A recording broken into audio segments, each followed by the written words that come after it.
Welcome back to another episode of Enjoying Northwoods.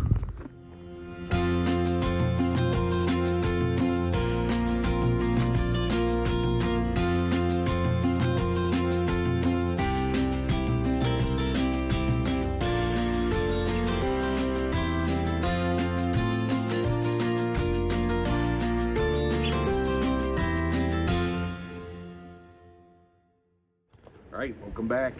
We're going to do an update video today on our non-electric chicken water. It's been about 6 weeks in use.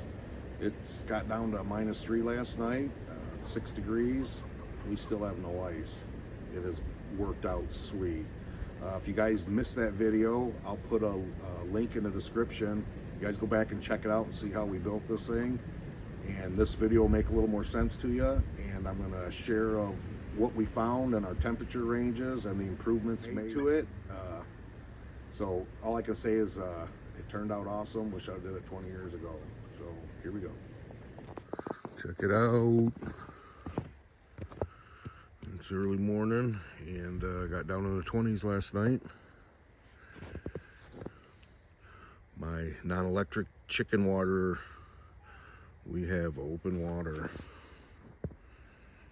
20-degree temperatures. Sweet. Nope, forgot to video it.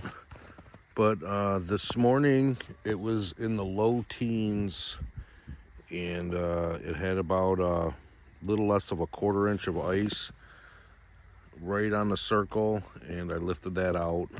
It is warmed back up again, and we installed ourselves a solar panel with a little tiny water pump on it.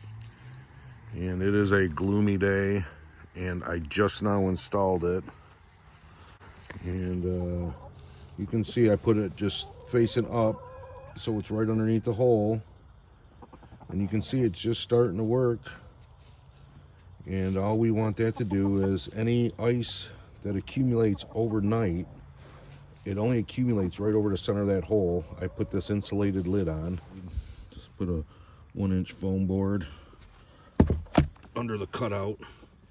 And we are getting, when it was in the teens for all week, we were just getting about a 1/4 inch of a skim coat right in the center.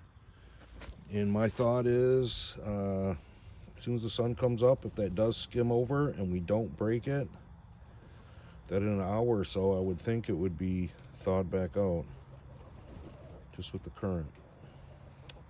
Not sure, but we're gonna try this. All right, there's our latest upgrade. We screwed ourselves a Tupperware bowl over top of our small hole on the lid that we made, and then cut out the one side, and that's keeping our water clean, and we get a little solar effect during the day, hopefully, and to keep the wind off it. But we don't know how it's working because it warmed back up the last 3 days, had nothing but rain, drove the frost out of the ground.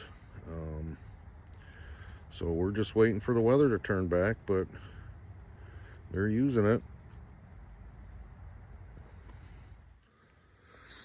All right, we put this little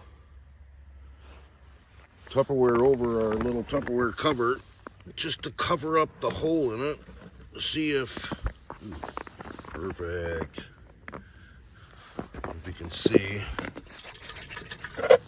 0 ice. It's awesome. It got down to, I don't know, the upper 20s, so it wasn't that cold, and a light snow. But I think this is going to be the ticket. Okay, hold on. Here we got. It's not too bad. But we're going to put a thermometer in here real quick. Okay, I just tape the sensor to the stick and just put it on top of the hole, and that should put it just a couple inches below the bowl. So we'll see what happens. And the kids are fixing the net. We got almost 10 inches last night of some wet, heavy snow, and it collapsed this thing and ripped it a few, so they're repairing it just so the owls and hawks don't get them. I don't know if you can see it. The sun just came out for a brief second, and that pump just blares. If the sun's out, it blazes, but on the gray, it just spurts. But either way, it does an awesome job. So definitely happy with it. It is like real windy, in the 20s, low 20s, temperatures dropping, and it don't freeze up in the 20s. So those of you wondering, if you're in an area where you're in the 20s or above, this is hassle-free for you guys. Hassle-free. All right, it's 19 degrees at the end of the day. It's been blowing all day, and we got our hole facing opposite of the majority of the wind, and it stayed thawed all day. So that's awesome. And we're gonna put a cover over this. We didn't have it covered last night before the storm, and I don't know what happened to our little Tupperware cover, but that's been working out good. So I just got one of the grandkids' beach buckets, and I put some foam board in the very bottom. You can see it there. I kind of busted it out, but put 2 layers, and then I just wrapped a feed bag on the inside of that, and we're just setting it across just over this opening here, and mainly to cover this hole up, because any exposed water from the elements, once we hit into the teens, that'll freeze. So we are going to cover this up, and like I said, it's supposed to drop down to 0 tonight, and we're going to see how this works out.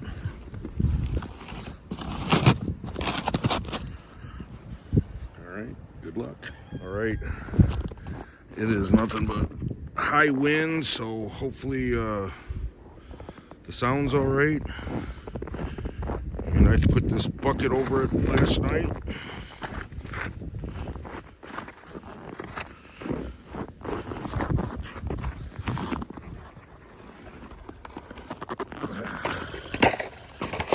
Like I said, I put a couple pieces of foam in there and wrapped it around. And look at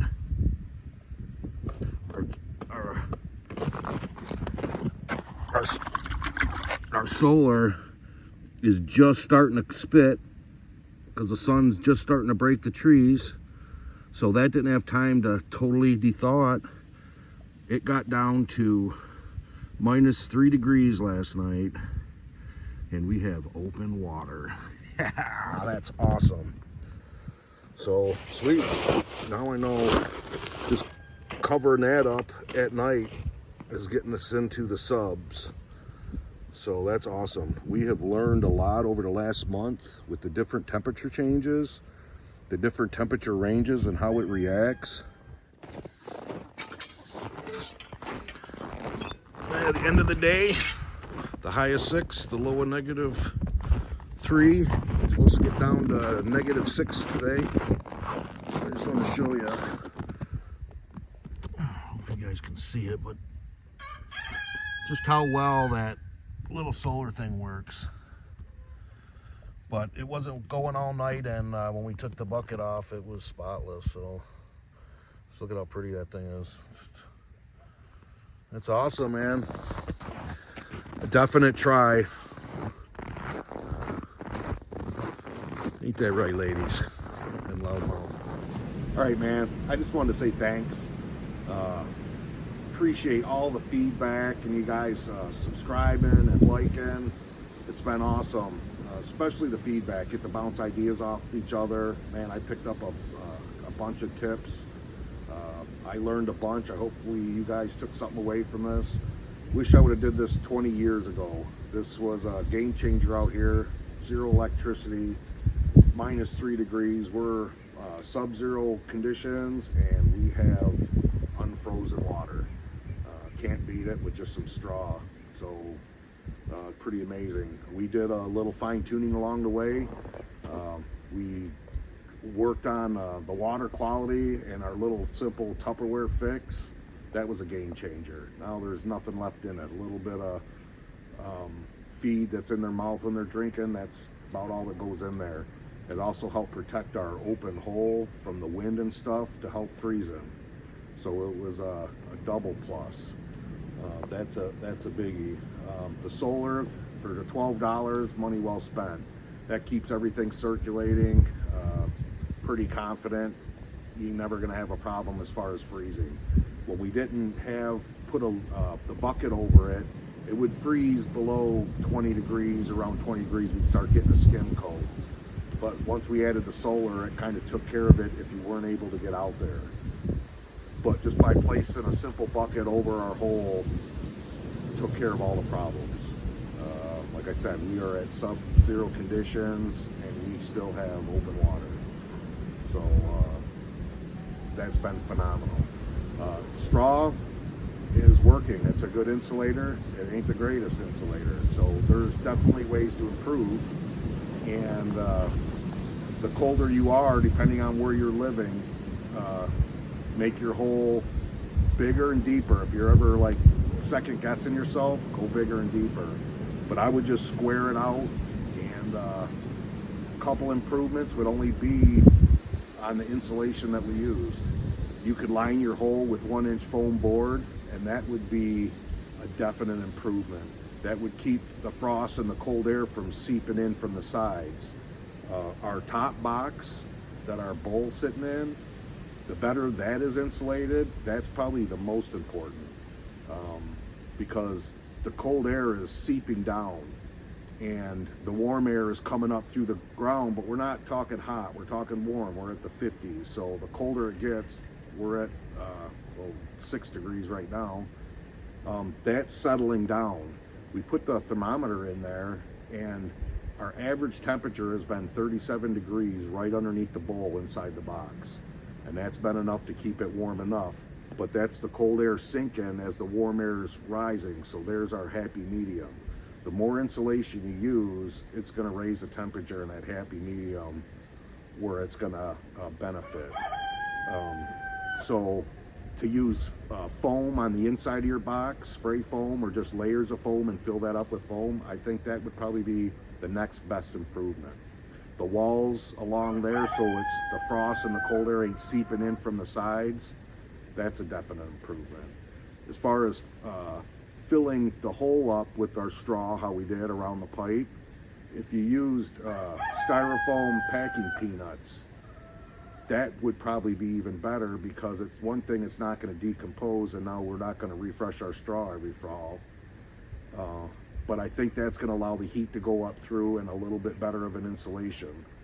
So if I redo it, that would be the things that I would consider. Other than that, this thing's working better than I even expected. So, one other thing about the pipe in the center, there was some people worried, because they didn't have access to that. You don't have to use that. You can roll up chicken wire and make a tube. You can cut a couple of holes out of a bucket, tape the buckets together and use a tube. Just build a tube box. But you just want the center open so that main channel is coming from the warmest possible, and then just the better we insulate our hole and our lid, the better it is. So again, like, share, subscribe, thumbs up. I hope you guys took away something from this. I sure did. It's been a game changer for me, so I hope it is for you. Till the next adventure, we'll see you guys around.